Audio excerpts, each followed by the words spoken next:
Bem-vindo a mais um clipe do Gutenberg. Durante os últimos anos, eu tenho estudado o assunto liderança para dias turbulentos. Na verdade, a quantidade de livros que eu li é muito grande. Estudei sobre o líder transformador, o líder visionário, o líder servidor, entre tantos e tantos outros tipos de liderança. A partir desses meus estudos, eu comecei a publicar alguns clipes sobre o mesmo assunto.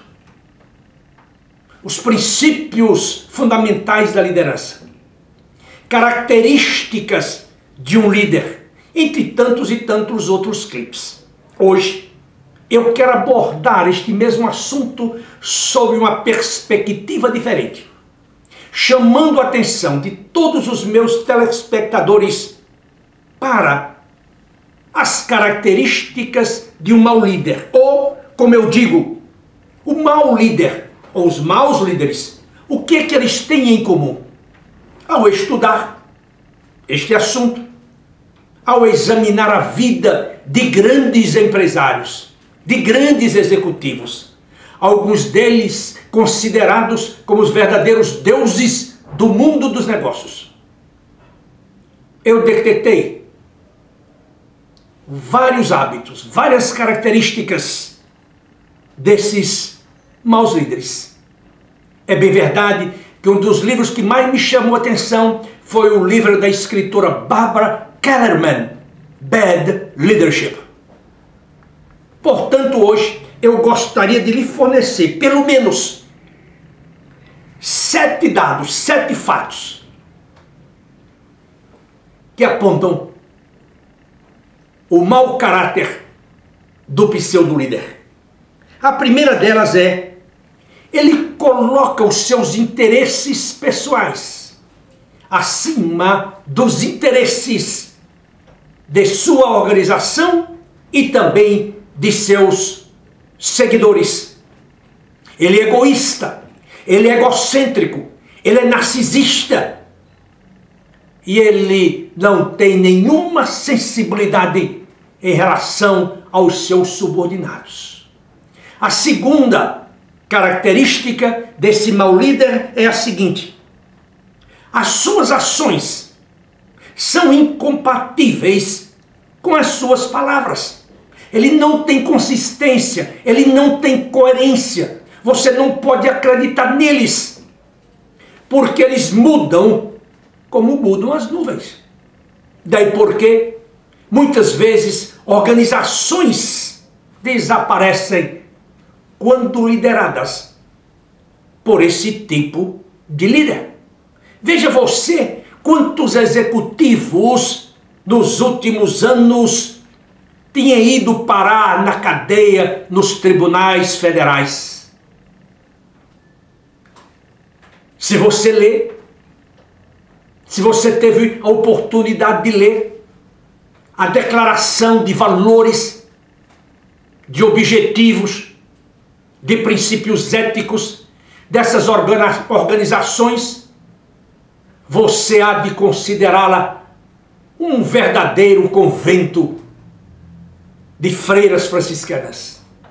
Não obstante, logo eles se manifestam como se eles fossem verdadeiros bandidos, organizando quadrilhas, saqueando o Estado, sonegando impostos, desviando dinheiro, entre tantos e tantos outros comportamentos antiéticos e inadequados. As suas palavras não correspondem aos seus atos. Daí porque ele se constitui no mau líder.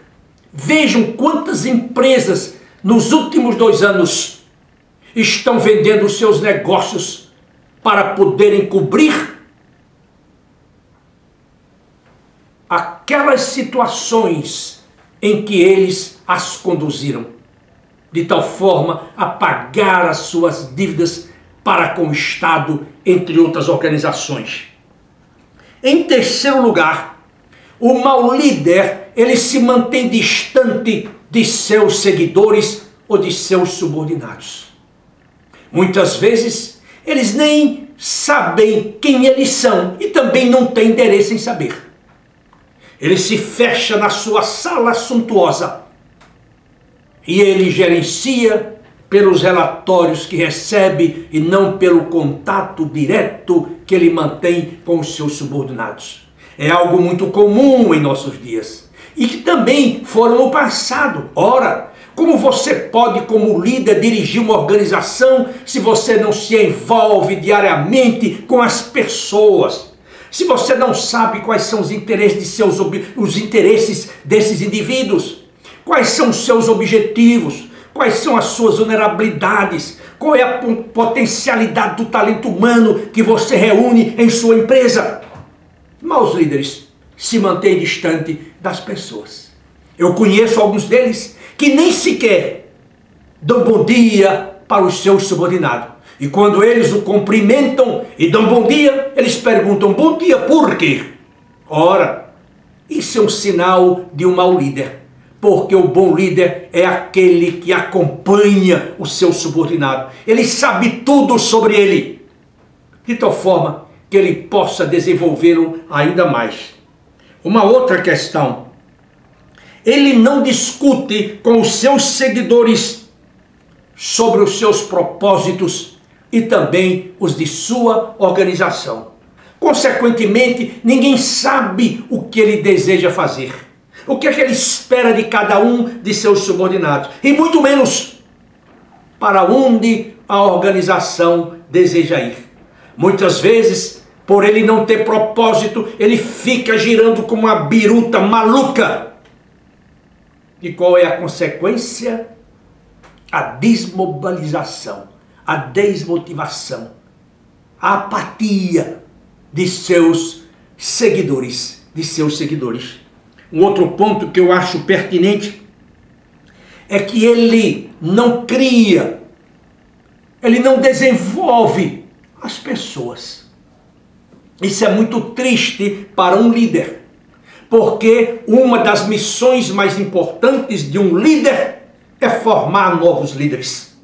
Vejam vocês que muitas das organizações brasileiras e até mesmo multinacionais, quando necessitam contratar um diretor, um presidente, vão ter de correr ao mercado externo porque os seus líderes não foram capazes de criar outros líderes. Veja a situação dos partidos políticos do Brasil. São os mesmos líderes, as mesmas cascavéis, os mesmos ratos, os mesmos gabirus, que não permitem que floresça uma nova juventude ou uma nova liderança. Isso é mal em todos os sentidos e para todas as organizações privadas ou públicas. Deixe-me repetir mais uma vez. A missão mais importante de um líder é desenvolver outros líderes, de tal forma que a empresa se eternize, de tal forma que a empresa passe por séculos e séculos e séculos. E temos até na história empresas que existem há mais de 200 anos, outras há mais de 150 anos e tantas outras há mais de 100 anos. Sim, a obrigação número 1 do líder é formar, é criar, é desenvolver, é promover, é reconhecer as novas lideranças. Um outro ponto que considero também de extrema importância, isso é muito comum, o verdadeiro líder. O verdadeiro líder é aquele que se cerca de pessoas melhores do que ele próprio. E mais, ele procura atrair para a sua organização pessoas que pensam de maneira diferente. Nós sabemos dos efeitos perversos da burocracia, do apego aos manuais, do apego às políticas, onde os executivos trabalham engessados, onde eles não pensam fora da caixa, onde eles não criam, onde eles não inovam. E quando a empresa não inova, quando a empresa não tem pessoas questionadoras, quando a empresa não tem pessoas que pensam de maneira crítica e construtiva, a empresa não tem futuro. Lembro-me que quando tive o meu primeiro emprego no Brasil, na década de 70 em São Paulo, ouvia com grande frequência os gerentes dizerem: por que eu vou ensinar a este iniciante? Por que eu vou ensinar esse trainee? Eu não vou ensiná-lo porque eu não quero criar cobra sobre os meus pés. É bem verdade que avançamos muito. Nós destruímos as paredes que nos separavam, nós destruímos aqueles restaurantes que nos separavam, mas mesmo assim, nós ainda temos uma quantidade enorme de gestores que têm medo absoluto e verdadeiro de contratar pessoas melhores do que eles próprios. E quais são as desculpas para não trazer para dentro de sua corporação ou de suas corporações pessoas preparadas? Ele quer um salário muito alto. Ele quer ser diretor em pouco tempo. Ele está super qualificado. Ele está underqualified. Ele não vai se ajustar ao nosso ambiente de trabalho. Nós somos isso, nós somos aquilo, e ele vem desta empresa ou daquela outra empresa. Consequentemente, ele não vai se ajustar à nossa empresa. Na verdade, muitas vezes, essas são desculpas, são razões dadas para que você não recrute boas pessoas, para que você não atraia o melhor talento, para que você não atraia as pessoas mais competentes, para que você não atraia aquelas pessoas que pensam criticamente. Até porque esses líderes se consideram verdadeiros deuses. Eles sabem tudo. Eles têm resposta para tudo, como eu sempre friso em meus clipes. E só para enfatizar, em geral, esse tipo de líder não é líder, é um anti-líder. É ele que castra o talento humano, é ele que desmotiva as pessoas, é ele que destrói as organizações. E quanto mais cedo os acionistas, os proprietários da organização perceberem isso, melhor para eles, melhor para as suas famílias, melhor para os seus acionistas. Porque caso contrário, ele vai destruir. Porque ele terá ao seu redor um exército de homens que não pensam. E que não pensam diferente. Eu sei que muitas vezes eu falo com muita contundência. É porque eu vejo aflorar essa situação dentro dos meus escritórios. Quando eu converso com presidentes, com vice-presidentes, com diretores, com gerentes. Como é que você justifica como líder uma posição como essa? Você chama o seu subordinado e você diz que ele está no pipeline da liderança e que dentro de poucos meses ele será promovido a uma posição de diretor, a uma posição de presidente, de vice-presidente, ou que ele vai ser transferido para assumir uma posição superior no exterior. E 2 meses depois você chama para uma discussão, para uma conversa, e você o demite alegando que ele não tem o perfil da organização. Me perdoe você que é líder, mas se você tem um comportamento desse, me desculpe, me perdoe a minha franqueza, você é que deveria ser demitido porque não teve a competência de escolher bons profissionais, não teve a competência para desenvolver bons profissionais. Eu sei que muitas vezes essas minhas palavras podem assustar muitas pessoas, mas eu prefiro assustá-la com honestidade do que simplesmente fingir que todas as coisas estão indo muito bem nas organizações. Esse é um ponto que eu considero de tamanha importância nessa nossa discussão. E digo mais, para concluir, ele sufoca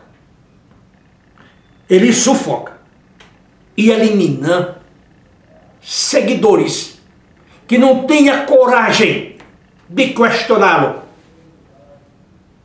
Questioná-lo em sentido das políticas que ele empreende, mas principalmente de seu comportamento de anti-líder. E este é um problema muito grande. Recentemente, conversando com um executivo aqui no meu escritório, ele dizia: na minha empresa, ninguém questiona o presidente porque todos têm medo dele. Isto é, a liderança desse cidadão não é uma liderança de competência, não é uma liderança de preparo, não é uma liderança de caráter, não é uma liderança benfazeja, ela é destrutiva. Ela é destrutiva, ela está castrando as pessoas. E como você sabe, 82 a 90% das pessoas que pedem a sua demissão, elas pedem em função do tipo do líder que elas têm. Minhas palavras são duras, lógico que eu tenho consciência que elas são duras.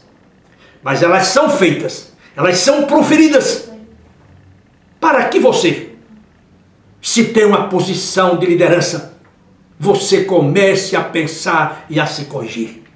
E permita-me dizer, se você age desta forma, eu sugiro que você procure imediatamente um consultor de empresa preparado, culto, experiente, ético, profissional, que conduza um coaching com você.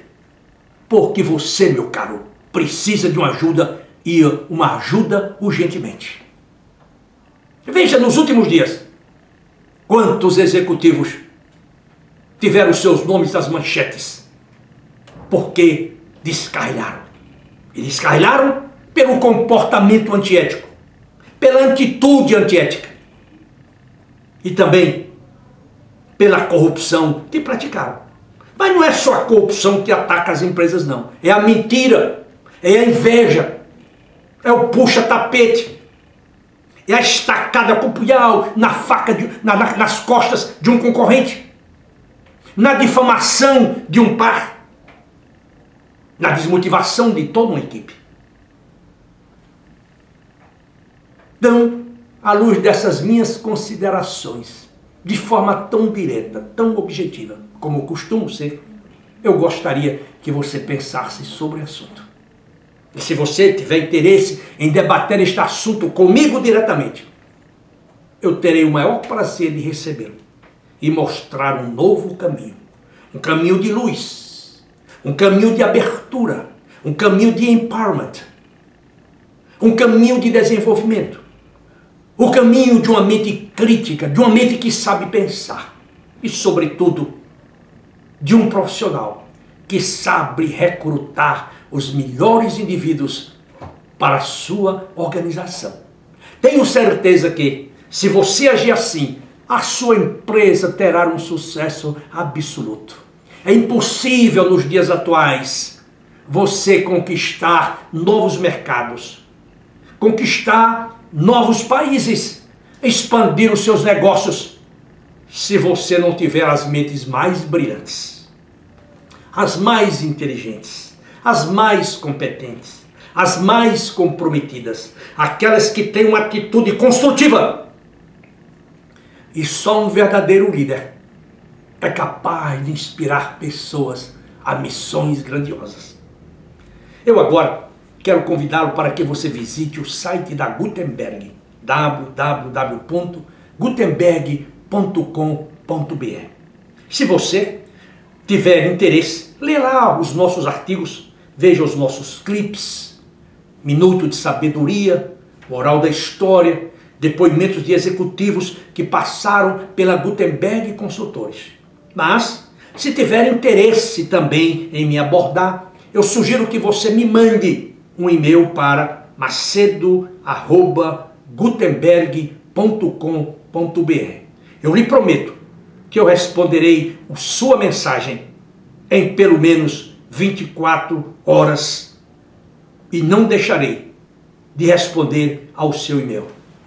Eu quero agradecê-lo agora pelo seu tempo, pela sua paciência e me perdoe se fui tão franco. Essa é a minha maneira de ser, até porque não acredito naquilo que hoje denominamos de politicamente correto. Eu sei que há momentos em que você precisa ser político e correto, mas muitas vezes nós utilizamos a figura, essa imagem do politicamente correto, ou esta política de politicamente correto, porque nós não queremos tomar decisões corajosas. Nós não temos a coragem para enfrentar os problemas, e aí jogamos os problemas para debaixo do tapete, sob o auspício do politicamente correto. Mais uma vez, muito obrigado a você, e eu espero reencontrá-lo na próxima semana, se Deus assim o permitir. Até lá!